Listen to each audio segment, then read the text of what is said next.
The Handkerchief by Great 78.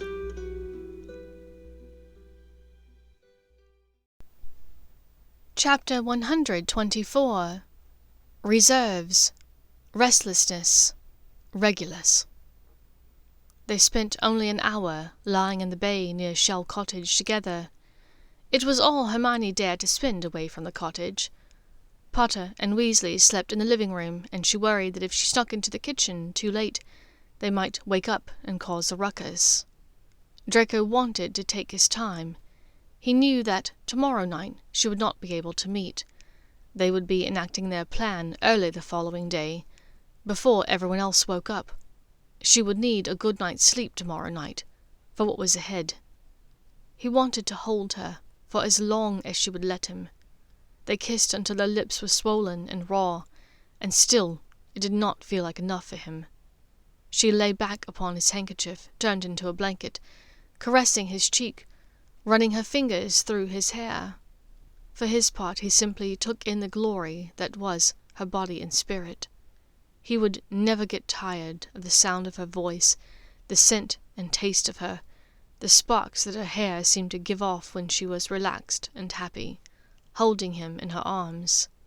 He could never have enough of her, never be full of her, and every time he was allowed the chance to offer her his love, a part of him felt like weeping for joy that she would even deign to look his way.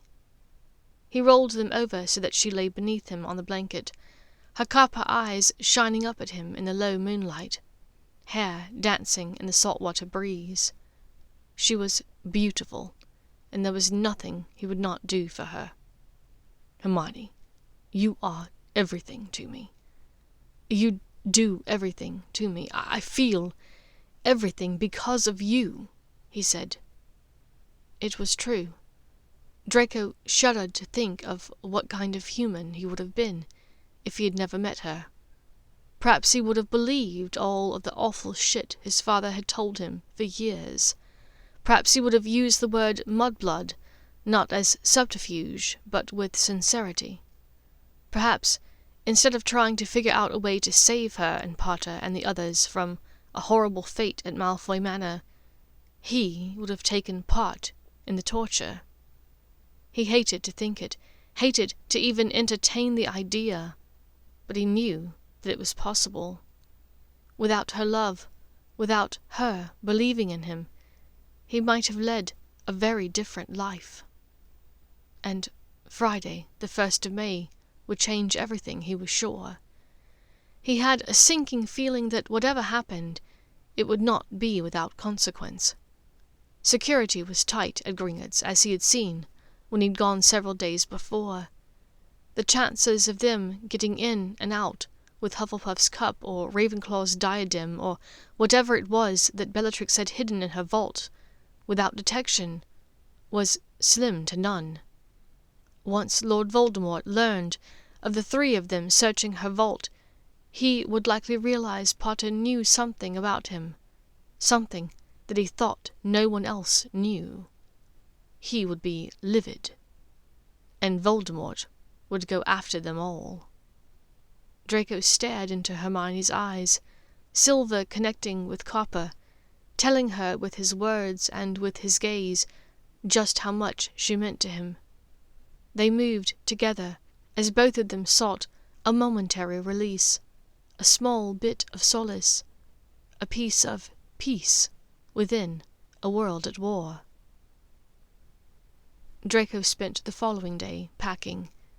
He had no idea what was to come, no idea what tomorrow would bring, but he wanted to be ready. His potions kit, a knife, bandages, food, instant darkness powder, extra clothes, muggle money, and wizarding galleons with a protean charm on them to communicate with him in case they were needed, a drinking glass, the extra wands, his photo of himself and Hermione at the bonfire, his muggle trainers. He packed, then unpacked, then repacked, then unpacked Carlton again. Finally, Draco decided to leave him at Andromeda's house with his birds. He didn't need to take the stuffed animal, and if he didn't come back, he was sure that Teddy would enjoy having it some day. The birds he left under the care of Pym and Raffi. Everyone in the house seemed to sense his nervousness, his restless attitude. Andromeda offered him chamomile tea after lunch. Remus suggested that the two of them play a bit of one-on-one Quidditch. He thanked them both for the offers, but turned them down, lost in his own worries. Finally, it was Tonks who cornered him in his room to get to the bottom of it. Late in the afternoon, she stepped inside of his bedroom door, holding the baby. "Watcher, Dray?" "Everything all right?" he asked. She and the baby had never come in here before. "I was going to ask the same of you. You've been stepping around in here like a lamb in a butcher's shop all day." "I've not," he answered petulantly. "Well, perhaps not a lamb. A cow. Is that better?" "I suppose." He pretended to grumble, then smiled a bit thinly. "A bit worried. Hermione and the others are planning something, and they're getting ready to implement it soon. I think it's going to set off a chain reaction of chaos."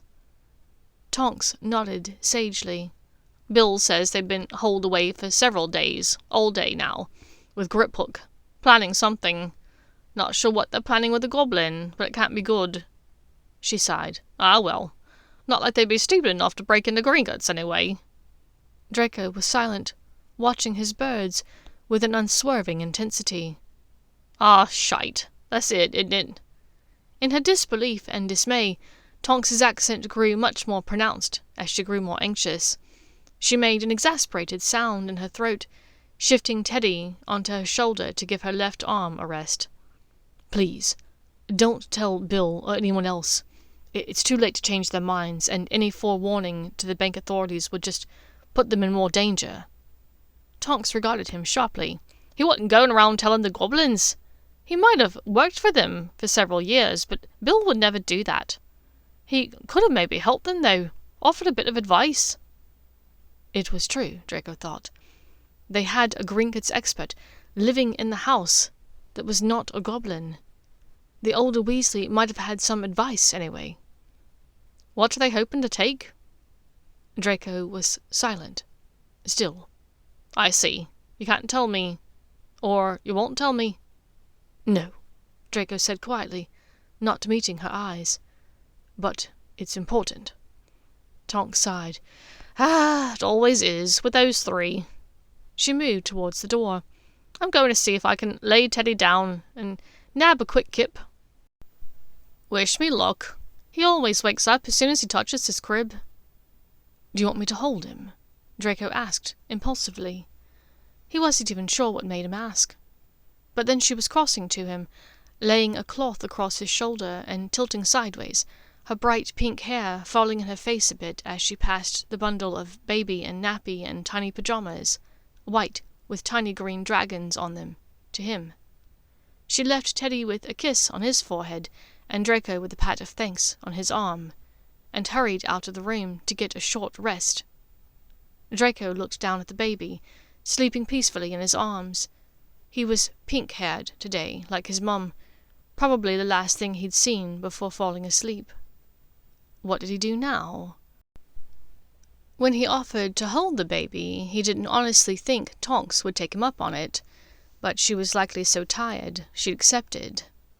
Well, he supposed he would just talk a bit. It seemed appealing, he thought, talking to someone that was not going to remember it. He sat down on the side of the bed, reaching for the stuffed hippogriff. "This is Carlton. You will like him. Now, I'm not giving him to you, okay? This is just a temporary loan. But if I don't come back, you can keep him safe, yes? Okay." He looked around a bit more. Spotting the baby bird, he held up a finger in the air, and the bird flew to him. "This is Baby Bird. He's kind of the only one with a name. There are the brothers and the sisters and the old bloke. Sorry, I ran out of naming creativity with Carlton." The baby bird jumped from his index finger to his middle to his ring, and then back again. tiny hops that served no purpose but to amuse the little feathered beast. Draco laughed as well. Teddy startled in his sleep, throwing his tiny arms up in the air. One hand slapped Draco lightly on the cheek. He smiled at the gesture. "Mai would approve," he said quietly. "You just need to work on really getting behind the slap, to pack a good wallop." A knock sounded at the door. Narcissa poked her head inside the room, eyebrows raising at the sight of Draco talking to a baby who was touching his face. "Oh, Mom, I didn't realize you—" "Andre said that you were restless. Might need a bit of company. Looks like you found some." "He's not the best conversationalist, so we're working on his left hook," Draco said with a wry smile. Wordlessly, he pointed to the baby, then to her, but she shook her head. "In a moment. Tell me what's got you so nervous." Draco took a deep breath, which caused Teddy to turn his body a bit into Draco's to resettle. He sat back on the bed. "They are about to be on the move again. They've been settled where they are for a few weeks, but Potter has an idea, and they're going to chase it down." "Is this about the Horcruxes?" Draco was thankful that he was sitting, otherwise he might have fallen over. "What? How did you know—" "Regulus," Narcissa said, as if this answered everything. I'm going to need more than that. What's a Regulus?" "My cousin, and yours. Regulus Arcturus Black. Sirius's brother. Walburga's good son. He was several years younger than I was. I was entering my 7th year, and was head girl when he arrived at Hogwarts. It was nice, having this cute little cousin tagging along sometimes. Lucius was allowed to visit here and there at weekends.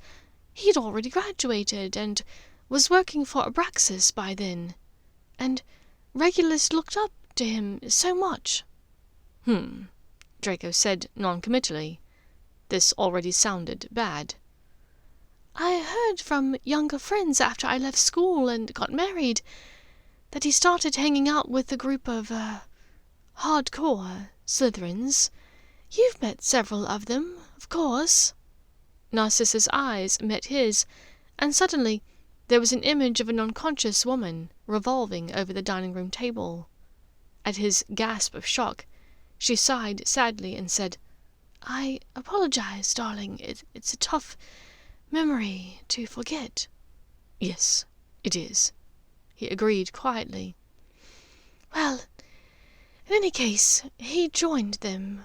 When your father and I got married, he and his family attended the wedding. You could tell that he and Sirius did not get along, and that Regulus was enmeshed with that group. Even though he was only 14, he was enthralled. And then one day I got an owl from him. It was years later. He was in his last year at Hogwarts, and I was recovering from my 3rd miscarriage." Narcissa took a deep breath before continuing. "It was about 6 months or so before I would become pregnant with you. He wrote asking if he could use the Malfoy family library for some research. At the time, I assumed it was for school projects. This was the Easter holidays before his NEWTs, after all, so I told him yes." Teddy stirred from his sleep finally, in the beginning stages of a really good cry. Draco panicked slightly, but Narcissa summoned a bottle from the muggle refrigerator downstairs. She warmed it a bit with her wand, moving it back and forth in her hand slightly, then gesturing to Draco to give her the baby. He handed Teddy over, glad to have full use of his arms again, but surprisingly missing the heat that the baby had given off. "Why did you tilt the bottle back and forth that way?" he asked curiously. "In case there are any warm spots within the bottle. If I didn't heat it evenly. Now it's all the same temperature," she said. "Why not shake it?" Draco asked. Narcissa laughed. "That's a mistake you only make once." At his confused look, she elaborated. Shaking it makes air bubbles. The baby drinks the bubbles and then they burp, or vomit everywhere, or break wind, and they're just miserable. You'll see one day," she said knowingly. Draco was slightly horrified to realize that the idea didn't bother him as much as he thought it would. Learning how to be a parent, he decided to keep the conversation moving along. "So, Regulus wished to use the Malfoy library?" he prodded. "Yes, he came to stay for a few days of his break. At first he seemed a bit stumped, as though he wasn't even sure what he was looking for. Your father was away in France, taking care of some family business, I don't remember what, so I offered to help." Narcissa looked down at the baby in her arms, lost in the memory of that time years before.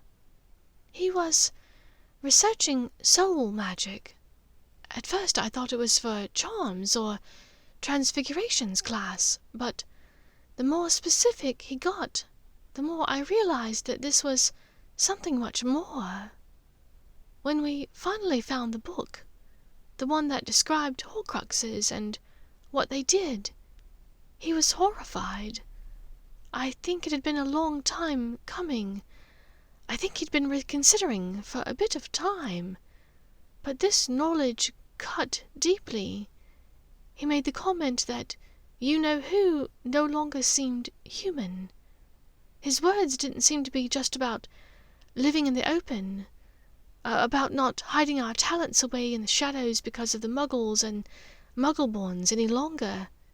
He was focused more and more on immortality, on conquering death, and these things seemed to be the way he was going to go about doing it." "So, what happened?"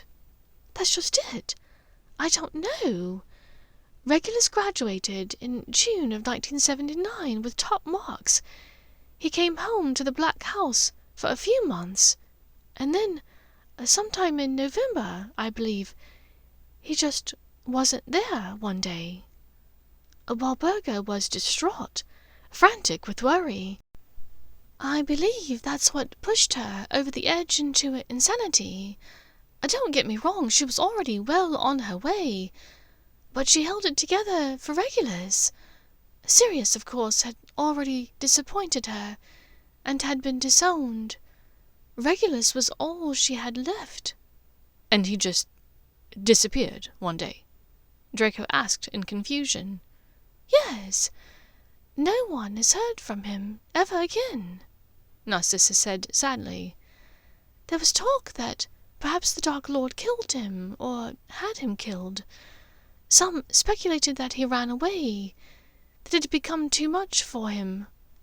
Part of me believes that, but another part of me thinks, hopes, that he was trying to, I don't know, fix it. Perhaps it's what got him killed."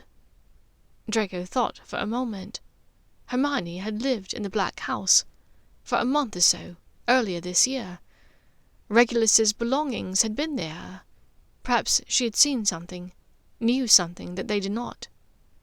His hand reached automatically for his robe pocket, then hesitated. He had never used the handkerchief in front of others, but if he could not trust his mother, who could he trust? He whispered the password almost inaudibly. "Vinca Major."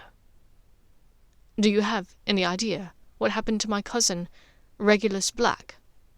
Narcissa looked up at him and the handkerchief in surprise. Draco assumed that she thought that he had been using the coins like the one that he had given to her. It took several minutes for Hermione's answer to come. "Sorry, I had to go to the restroom for some privacy to respond. We're doing some last-minute planning. It's quite intense.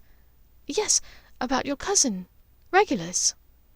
And she told him the story of what had happened. The elderly house elf, the cave, the inferi. Draco relayed the story, sentence by sentence, laying the handkerchief outstretched in front of him to read it, and not touch it as he spoke, which would have sent the message back to her. Narcissa looked down curiously at the handkerchief, seeing nothing but the blank space, the small bits of stain here and there from bloodshed in the past, and the green letters, D.M. Once she realized that there was nothing to see, she turned Teddy to her shoulder, grabbing the baby cloth from Draco's shoulder before patting and rubbing the baby on his back for several minutes as she contemplated what they had learned. "Well, I'm glad to finally know the story. And what a horrible, horrible thing. What happened to him and to that elf? You remember Tiffy? I believe Creature is her grandfather." Narcissa shook her head as though to clear her mind, and turned to him. "So, they are searching for these things, yes? To destroy them? And hopefully they're making progress." I hope so," Draco answered uncertainly. "They are stuck right now, trying to figure out what everything is. They think there was something that belonged to Rowena Ravenclaw, the founder, you know. But what it is, or where it is, they don't know." "Well, it would almost have to be her diadem, yes?" "I thought it could maybe be her wand or her journal. She's painted with all 3 items in Hogwarts history." I wouldn't think so. Wands are so easily lost or broken over time, and this thing would have needed to be, 1,000 years old when you-know-who found it." "Very true," Draco agreed. "The same for a journal. Unless it was very well preserved, that's likely been lost to time as well. I'm certain there are copies, lithographs somewhere, but the original is likely gone." "So, where do you think this diadem is?" Draco mused. His mother thought for a moment, then sighed and shook her head. "There truly is no telling. It could be anywhere." "They think there is something in Bellatrix's vault." Narcissa sucked in a breath. "And they're going to look for it?" At his meaningful look, she exhaled slowly. "Merlin, that's going to throw everything into chaos." "Well, there's no stopping it." "I wouldn't think so," she said with a small smile. "I'm going there too, just in case," Draco said. "I absolutely forbid you to do that," Narcissa said firmly. "Well, I guess it's a good thing I'm legally an adult, right?" "Darling, my dragon, please," Narcissa wheedled. "Mum, I have to. If something happens, and I could have prevented it—" "I know," she said. "You would not be able to forgive yourself." "Exactly," breathed Draco. "You must be careful, Draco. If you're seen there, the Dark Lord—" she began, but he stopped her. "The Dark Lord will think that I'm still hunting for the 3 of them, and that I've come closer to tracking them down," he pointed out. Narcissa tilted her head reluctantly. "I suppose. Do you have a plan?" "Tonks taught me an excellent disillusionment charm, or I can bully my way in as Malfoy. And if all else fails, I can Imperious—" "Draco!" his mother said warningly. "Mother, it's war. If not now, when?" "Never is also an option." She looked at him pointedly. "You're right, Mum. Only as a last resort, yes?" he said placatingly. "Yes," she nodded tentatively. At this, Teddy broke the tension by letting out a large burp, larger by far than Draco would have ever imagined a baby capable of producing. They both giggled, and Narcissa took Teddy down the hall for a nappy change and a kip.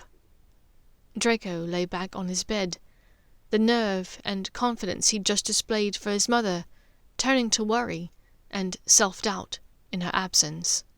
It had to work. He would do everything he could to make tomorrow work.